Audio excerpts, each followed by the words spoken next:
ओम शांति दोस्तों। आज बहुत दिन के बाद आपसे बात करने का सौभाग्य प्राप्त हो रहा है। किसी कारणवश से बीच में वीडियो नहीं बना पाया।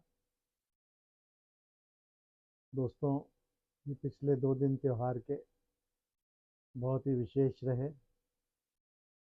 13 तारीख को लोहड़ी मनाई गई, फिर 14 को मकर संक्रांति का पावन त्यौहार मनाया गया। सबने बहुत उमंग और उत्साह के साथ इस त्योहारों को मनाया।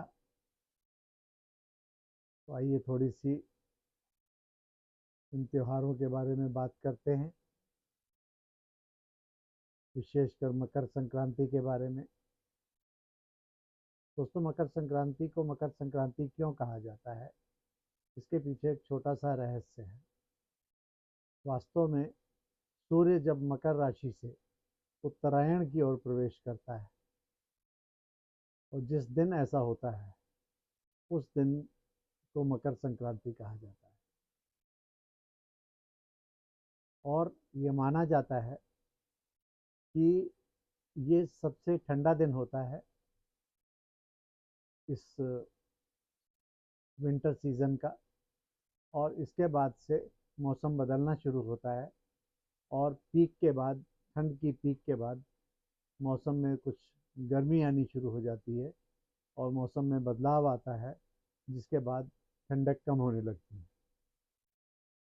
हालांकि आज के सिनेरियो में प्रकृति में बहुत सारे परिवर्तन हुए हैं, तो अब मौसम जिस हिसाब से पहले माना जाता था अब वैसे नहीं रहे हैं। जैसे आज ही आप देखिए तो कल ठंड कम थी, आज ज़्यादा है।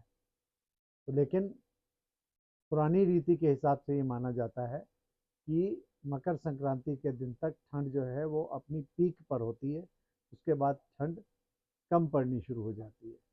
तो काफ़ी इसका आध्यात्मिक रहस्य भी है और इसका धार्मिक महत्व भी है। और पुराने अगर आप त्यौहार देखें तो मौसम के हिसाब से त्यौहार मनाए जाते हैं। जैसे आप होली का त्यौहार देखें तो उस सब में रंगों से खेलते हैं, शरीर गीला होता है, लेकिन अगर यही ठंड के मौसम में होली हो तो आप होली नहीं मना सकते क्योंकि आपको ठंड लगेगी। उस समय गर्मी का मौसम शुरू हो जाता है तो पानी पड़ता है तो इतना बुरा नहीं लगता है।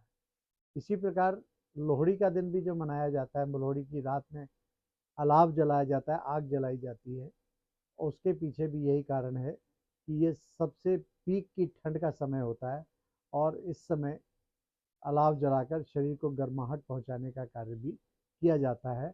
हर त्यौहार के पीछे कोई ना कोई साइंटिफिक रीजन होता है। तो दोस्तों, हिंदू धर्म में जो ये त्यौहार है मकर संक्रांति का, तो इसमें बहुत सारे कार्य ऐसे किए जाते हैं जिनका बहुत ज़्यादा महत्व है। जैसे मकर संक्रांति के दिन हिंदू लोग ब्राह्मणों को दान बहुत करते हैं, कई चीज़ों का दान किया जाता है।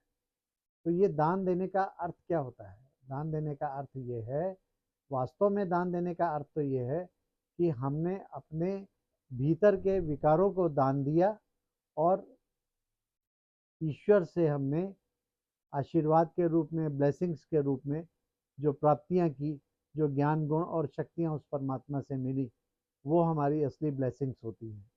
लेकिन धीरे धीरे कलयुग में ये सब रीतियां बदलती चली गई और सिर्फ दान का ही महत्व रह गया। स्थूल दान दे दिया, जैसे कोई अनाज दे दिया या राशन आदि कुछ दे दिया या कपड़े आदि दे दिए, इस टाइप का ब्राह्मणों को दान दे दिया जाता है, जिससे ये माना जाता है कि ये शुभ होता है। लेकिन वास्तव में असली महत्व तो यही है कि हम कोई भी अगर त्यौहार मनाते हैं, अपने आप को उस दिन पवित्र रखते हैं, तो उसके पीछे उसके लिए तरीका यही है कि हम अपने भीतर के विकारों को दान में दें और दान देकर उसके बदले में परमात्मा से ब्लेसिंग्स प्राप्त करें। उसके अलावा एक बहुत ही महत्वपूर्ण कार्य किया जाता है जो कि बहुत ज़्यादा प्रचलित है, वो ये है कि उस दिन गंगा स्नान बहुत किया जाता है, या किसी भी पुण्य नदियों में या महाकुंभ में भी स्नान किया जाता है, जिसको बहुत ही ज़्यादा पावन माना गया है, तो वो स्नान करते हैं।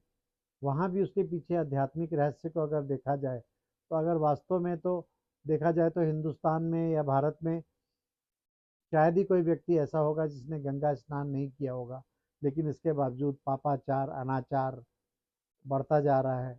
ऐसा क्यों हो रहा है? पावन तो कोई बना नहीं गंगा में स्नान करने के बाद भी, तो उसका क्या महत्व है, ये मुझे आज तक समझ में नहीं आया। तो दोस्तों, वास्तव में हमें स्नान किससे करना है? ज्ञान का स्नान करना है। जो ज्ञान धन है, उसकी प्राप्ति करनी है।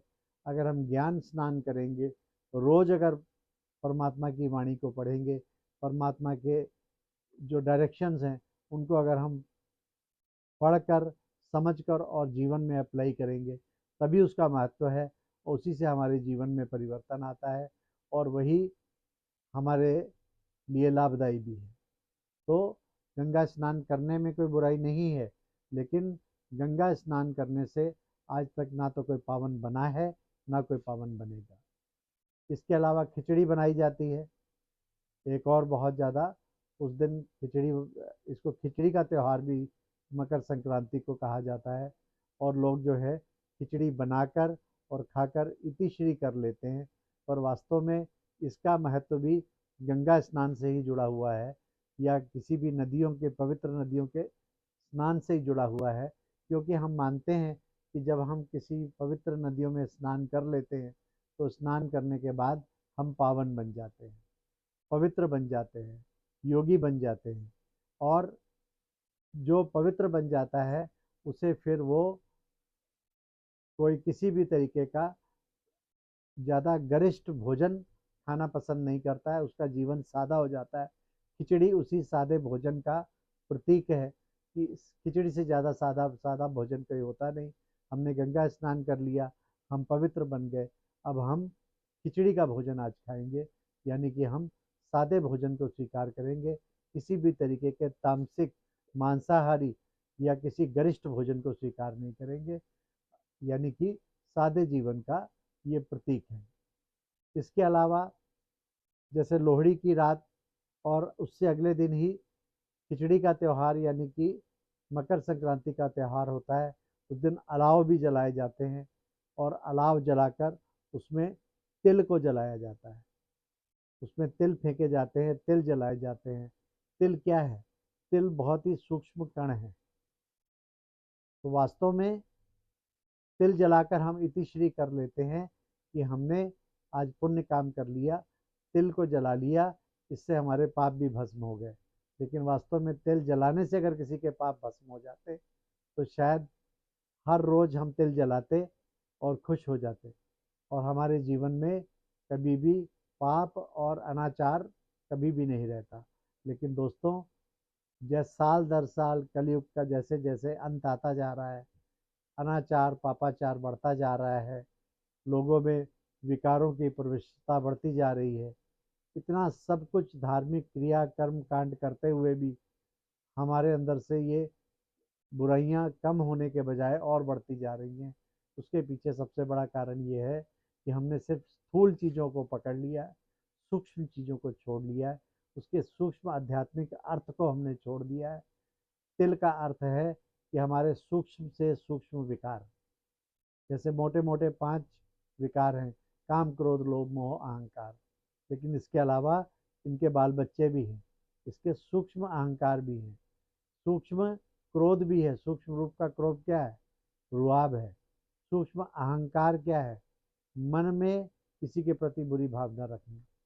इसी तरीके से मोह का भी सूक्ष्म रूप है। इसी प्रकार से मोह का भी है, और अहंकार का भी है, और क्रोध का भी है, और काम विकार का भी सूक्ष्म अहंकार है। हमने कोई काम विकार में नहीं गए, लेकिन अगर हमारे मन में सूक्ष्म विकार का भाव भी आ गया, काम विकार का, तो वो भी हमारे सूक्ष्म रूप इसका आ जाता है। तो सूक्ष्म रूप ज़्यादातर हमारे संकल्पों के रूप में होता है। अगर हमारे व्यर्थ संकल्प चलते हैं, किसी के लिए व्यर्थ भावना है, ये भी हमारे सूक्ष्म हमारे अंदर के विकार हैं, तो इन सूक्ष्म विकारों की भी तिलांजलि देनी है, यानी इसका भी जलाकर भस्म कर देना है। इसको जो है तिल इसका एक स्वरूप है, एक इसका प्रतीक है, लेकिन हम खाली इतिश्री कर देते हैं, खाली तिल को जलाकर। वास्तव में हमें अपने भीतर के सूक्ष्म सूक्ष्म विकारों को भी तिलांजलि देकर हमें अपने अंतर और बाहर को प्रकाशित करना है, अंतर मन को प्रकाशित करना है और एनलाइटन करना है अपने आप को, अपनी अवस्था को ऊंचा बनाना है। तो ये त्योहार हम वास्तव में बने हैं हमारी श्रेष्ठ स्थिति को बनाने के लिए, लेकिन हमने खाली इनके स्थूल रूपों को स्वीकार कर लिया और एक कर्मकांड की तरह इन त्योहारों को मनाते हैं। वास्तव में कर्मकांड की तरह त्योहारों को मनाने से हमें कोई प्राप्ति नहीं होती। हम इनके अगर सूक्ष्म रूप को और इसके आध्यात्मिक अर्थ को समझकर अगर त्योहार मनाएंगे तो हम उच्च स्थिति को प्राप्त हो सकेंगे। दोस्तों, आइए इस प्रकाश के मार्ग पर, इस आध्यात्मिक एनलाइटमेंट के, स्पिरिचुअल एनलाइटमेंट के मार्ग पर चलकर अगर हम त्योहारों को मनाएंगे तो दोस्तों हमारे त्योहार मनाने सार्थक हो जाएंगे। अच्छा दोस्तों, ओम शांति।